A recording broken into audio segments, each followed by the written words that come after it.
ഇത്തവണത്തെ 2025 ഇലക്ഷൻ എങ്ങനായിരുന്നു നോക്കിക്കണ്ടത്? 2025 ഇലക്ഷനിൽ ഞാൻ ഒന്നാം ഘട്ടം ജനങ്ങളിലേക്ക് ഇറങ്ങിയപ്പോൾ തന്നെ എനിക്ക് വിജയം ഉറപ്പായിരുന്നു. എതിരാളി എൻ്റെ സുഹൃത്തുക്കളൊക്കെ പറഞ്ഞതനുസരിച്ച് ആര് വന്നു നിന്നാലും എന്നെ ഇവിടെ തോൽപ്പിക്കാൻ പറ്റത്തില്ല എന്നുള്ളൊരു നിഗമനത്തിലേക്ക് എനിക്ക് പോകാൻ സാധിച്ചു. വ്യക്തിപരമായി ഞാൻ ഇറങ്ങിയപ്പോൾ എനിക്ക് ഇതുവരെ ചെയ്ത ക്ഷേമവും വികസനവും ഓട്ടായി മാറുമെന്നുള്ളത് എനിക്ക് ഉറപ്പായിരുന്നു. അപ്പം അതിന്റെ ഒരു ധൈര്യത്തിലാണ് പോസ്റ്ററും ഫ്ലെക്സും പിന്നെ മറ്റ് രീതിയിലുള്ള ബാനർ എല്ലാം ഒഴിവാക്കിയിട്ട് ഒരു പ്രചരണത്തിന് തുനിഞ്ഞത്. അതെ, തീർച്ചയായിട്ടും സമൂഹത്തിന് ബുദ്ധിമുട്ടുണ്ടാക്കുന്ന ഒരു പ്രവർത്തനവും ആഗ്രഹിക്കുന്ന ആളാണ് ഞാൻ. എപ്പോഴും സമൂഹത്തിനൊപ്പം നിന്ന് സമൂഹത്തിന് വേണ്ടി പ്രവർത്തിക്കാൻ ആണ് എൻ്റെ ആഗ്രഹം. അതിൻ്റെ ഉദാഹരണം പറഞ്ഞാൽ, ഞാൻ ജയിച്ചപ്പോൾ ഒരു പടക്കം പോലും പൊട്ടിച്ചില്ല. ജയിച്ചപ്പം സ്വാഗതം പറഞ്ഞ് വലിയ വണ്ടിയെ കയറി ഞാൻ പോയില്ല. ഇതൊന്നും ചെയ്തില്ല. അത് ജനാധിപത്യത്തിൽ ഭൂഷണമല്ലെന്നും ജനാധിപത്യത്തിൽ ഞാൻ ഒരിക്കലും എൻ്റെ എതിരാളിയായിട്ടല്ല മത്സരിച്ചത്, ആശ്രയിച്ചതെന്നുമാണ് ഞാൻ വിശ്വസിക്കുന്നത്. അല്ല, ഞാൻ ഒരിക്കലും ആ എതിരാളിയെ തോൽപ്പിച്ചിട്ടില്ല. ഇന്നും എതിരാളിയെ തോൽപ്പിക്കാൻ എനിക്ക് സാധ്യമല്ല.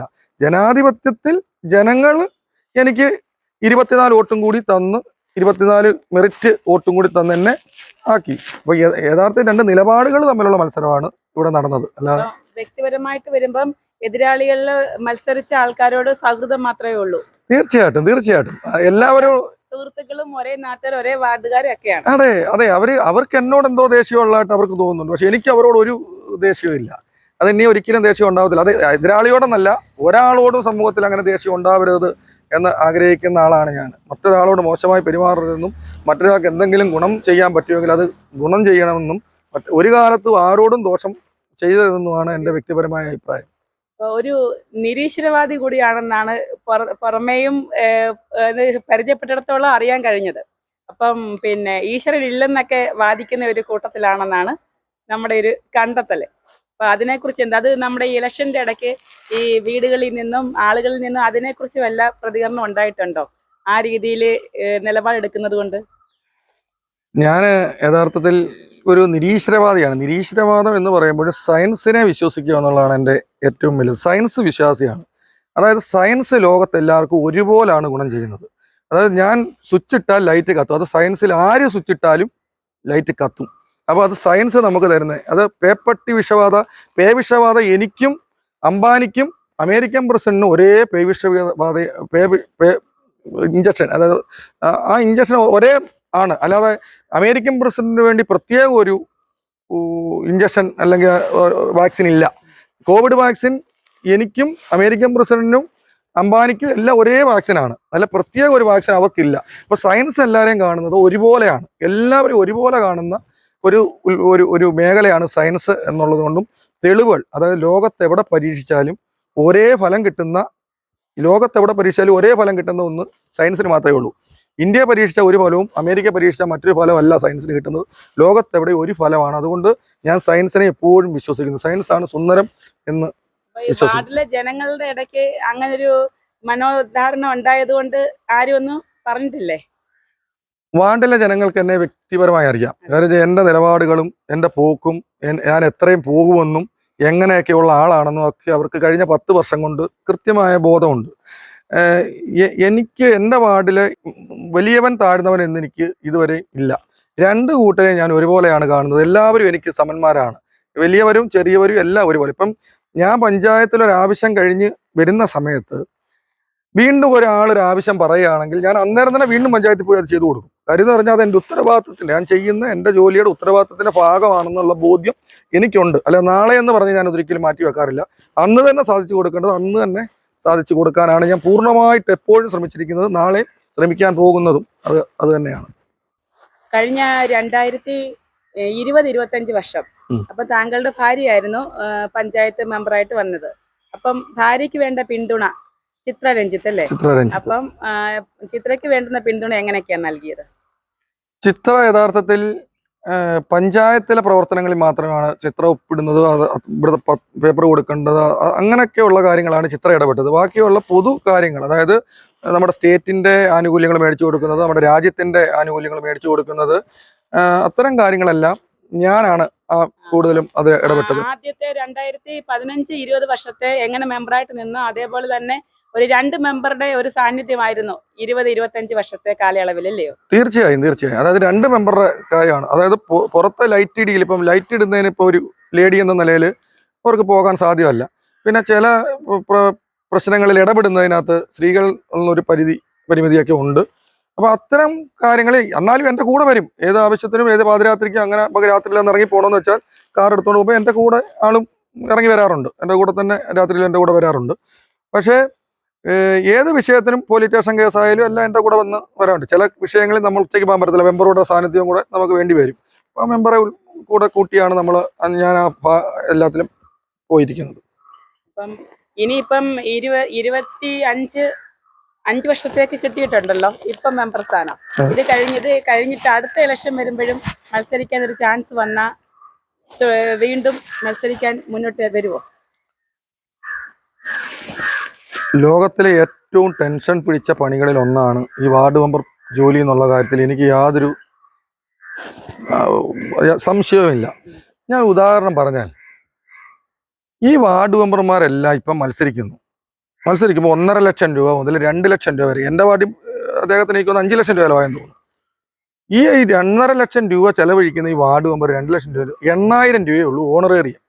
ഈ ഓണറേറിയം നമുക്ക് ഈ 2 ലക്ഷം രൂപ ചെലവഴിക്കുമ്പോൾ ഏതാണ്ട് ഈ 8 8 16 ഏതാണ്ട് 2.5 വർഷത്തെ ഓണറേറിയം ഉണ്ടെങ്കിലേ ഈ കട ഒന്ന് കിട്ടാൻ പറ്റൂ. ഇതിനിടയ്ക്കൂടെ വേണം, ഈ പൈസ കൊണ്ട് വേണം ജനങ്ങളുടെ സേവനങ്ങൾ ചെയ്യാൻ. പെട്രോൾ അടിക്കണ്ടേ, കല്യാണം വന്നാൽ കൊടുക്കണ്ടേ. ഒരാളെ പട്ടി കടിച്ചെന്ന് വെച്ചോട്ടെ എവിടെയെങ്കിലും വെച്ച്, ഈ പട്ടി കടിക്കുന്ന ആളും വരുന്നതാ വാർഡ് മെമ്പറുടെ വീട്ടിലോട്ടാണ് വരുന്നത്. അയാൾക്ക് വണ്ടി അങ്ങനെ കൊടുത്തിട്ടുള്ളതാണ് നമ്മൾ പറയുന്നത്. ഈ വണ്ടിക്കൂലി കൊടുത്ത് നമ്മളെ അടുത്ത ഹോസ്പിറ്റലിലോട്ട് വിടേണ്ട ഉത്തരവാദിത്വം സാമ്പത്തികം ഇല്ലാത്തവരാണെങ്കിൽ വാർഡ് മെമ്പർ ഉത്തരവാദിത്വം. ഒരു പട്ടി കത്ത് കിടന്ന് അതിനെ കുഴിച്ചിടേണ്ട ഉത്തരവാദിത്വം വാർഡ് മെമ്പർക്കാണ്. ഇത്തരം കാര്യങ്ങളെല്ലാം വാർഡ് മെമ്പർ കയ്യിൽ നിന്ന് പൈസ പൊക്കോണ്ടിരിക്കും. ഈ 8000 രൂപ എന്ന് പറഞ്ഞാൽ ഒന്നിനും തികയില്ല. പക്ഷെ അന്നേരം ഞാനത് കാണുന്നത്, ഇവരെന്തിനാണ് ഇത്രയും രൂപ മുടക്കി ആർഭാടം കാണിച്ച് മത്സര രംഗത്ത് വരുന്നത് എന്നുള്ളൊരു ചോദ്യം കൂടി എനിക്കുണ്ട്. അത് യഥാർത്ഥത്തിൽ 2 വാർഡുകാർ തമ്മിൽ മത്സരിക്കുമ്പം, ഒരു വാർഡ് തമ്മിൽ മത്സരിക്കും, ആ വാർഡിലെ 2 കൂട്ടരാണ്. 2 പേരെ യഥാർത്ഥത്തിൽ പൊതുപ്രവർത്തനമായിട്ട് ബന്ധപ്പെടും എല്ലാവർക്കും അറിയുന്നവരായിരിക്കാം. അപ്പം ഈ പോസ്റ്ററ്, ബാനറ്, ഫ്ലെക്സും എല്ലാം ഒഴിവാക്കി, അതൊരു സമൂഹത്തിന് ദോഷമുള്ള കാര്യം കൂടിയാണ്. അപ്പോൾ അതെല്ലാം ഒഴിവാക്കിക്കൊണ്ട് 2 പേരും വാട്സപ്പ് പേജ്, അതായത് ഇപ്പോൾ സോഷ്യൽ മീഡിയ ആണല്ലോ, അപ്പോൾ അത് വെച്ച് മത്സര രംഗത്തേക്ക് വരുന്നതായിരിക്കും നല്ലതെന്നാണ് എനിക്ക്.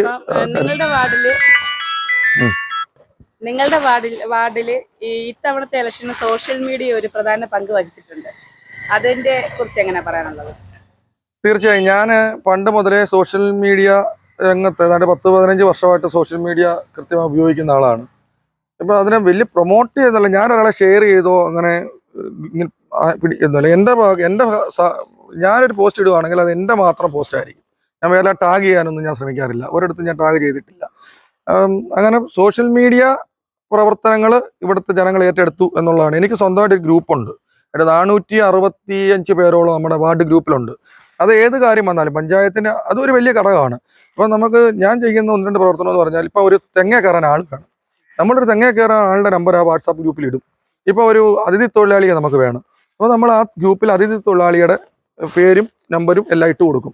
അപ്പം ഒരു ജനത്തിന് എന്താവശ്യമുണ്ടോ, അടിസ്ഥാനപരമായിട്ട് അവരെന്ത് ആഗ്രഹിക്കുന്നോ ആ ആഗ്രഹങ്ങളുടെ എല്ലാം ഞാൻ ആ ജോലി എന്ന് വേണ്ട എല്ലാം, ഒരു മനുഷ്യ ജീവിതത്തിൽ വേണ്ട സാധനം, മീന് എല്ലാം എന്ത് വന്നാലും നമ്മൾ ആ സോഷ്യൽ മീഡിയ വഴി ജനങ്ങൾക്ക് കൊടുക്കും.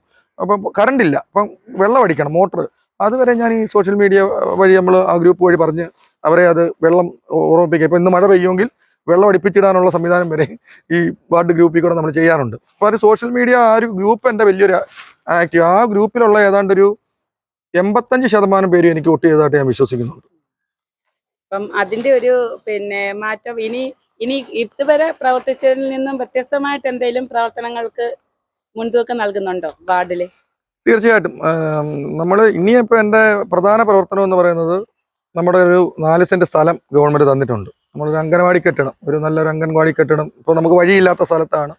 അപ്പോൾ അതുകൊണ്ട് അത് മാറ്റി ഒരു പുതിയ കെട്ടിടം വെക്കണമെന്ന് ആഗ്രഹിക്കുന്നു.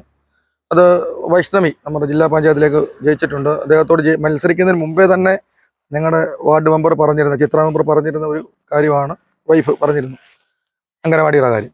പിന്നെ രണ്ടാമത് പറഞ്ഞൊരു സ്റ്റാർട്ടപ്പ്. അപ്പം നമ്മുടെ വാർഡിൽ ഇപ്പോൾ 1 കിലോ ഏത്തക്കായ്ക്ക് എനിക്ക് 45 രൂപയേ ഉള്ളൂ. അപ്പോൾ നമ്മൾ വറുത്ത് കൊടുക്കുമ്പോൾ ഏതാണ്ട് 3 കിലോ ഒക്കെ ഉള്ള വറുത്ത് കൊടുക്കുമ്പോൾ നമുക്ക് വേണ്ട 300 രൂപ വരെയൊക്കെ കിലോ വിലയുണ്ട്. അത് നമുക്ക് നമ്മുടെ ചക്ക ഇഷ്ടംപോലെ, അതൊരു നല്ല പക്കാവട, നമുക്ക് എവിടെ നിന്ന് കഴിക്കാൻ പറ്റുന്നുണ്ട് നല്ല പക്കാവട, അതേപോലെ നല്ല മുറുക്ക്, ആ ചിപ്സ്, ഇത്തരം കാര്യങ്ങളിലൊരു സ്വയം പര്യാപ്തതയിൽ എത്തിക്ക് എന്തെങ്കിലും ഒരു വ്യവസായം നമ്മൾ വാർഡിൽ സംരംഭം തുടങ്ങാനാണ് ആഗ്രഹിക്കുന്നത്. അത് ഓരോ യൂണിറ്റുകളെ ഏൽപ്പിക്കാനാണോ അതോ സ്വന്തമായിട്ട് വല്ല ബിസിനസ് ആയിട്ട് നടക്കണം? സ്വന്തമായിട്ടല്ല, അത് വാർഡിന്റെ നമ്മുടെ കല്ലുകുഴി എന്ന് പറഞ്ഞ് തുടങ്ങാനാണ്. കല്ലുകുഴി, നമ്മുടെ വാർഡിന്റെ പേര് കല്ലുകുഴി എന്നാണ്. അപ്പം കല്ലുകുഴി കുടുംബശ്രീ ഉൽപ്പന്നം എന്ന് പറഞ്ഞായിരിക്കും ഒരു പക്ഷേ തുടങ്ങുന്നത്. അതിന് ഗ്രൂപ്പുമായിട്ട് ആലോചിച്ചിട്ട് എന്തായാലും കല്ലുകുഴി എന്നൊരു പേരിൽ അതിനകത്ത് ഉണ്ടാവും. കല്ലുകുഴി അത് ആണ് നമ്മൾ പിന്നെ മാർക്കറ്റ് ചെയ്യാനാണ്, കല്ലുകുഴി എന്ന് പറഞ്ഞ് മാർക്കറ്റ് ചെയ്യാനാണ് ഉദ്ദേശിക്കുന്നത്. കല്ലുകുഴിയുടെ സ്വന്തം സംരംഭകര് ഒന്നല്ല ഒരുപാട് ഉണ്ടാവട്ടെ. Okay, thank you. ശരി, ഓക്കെ.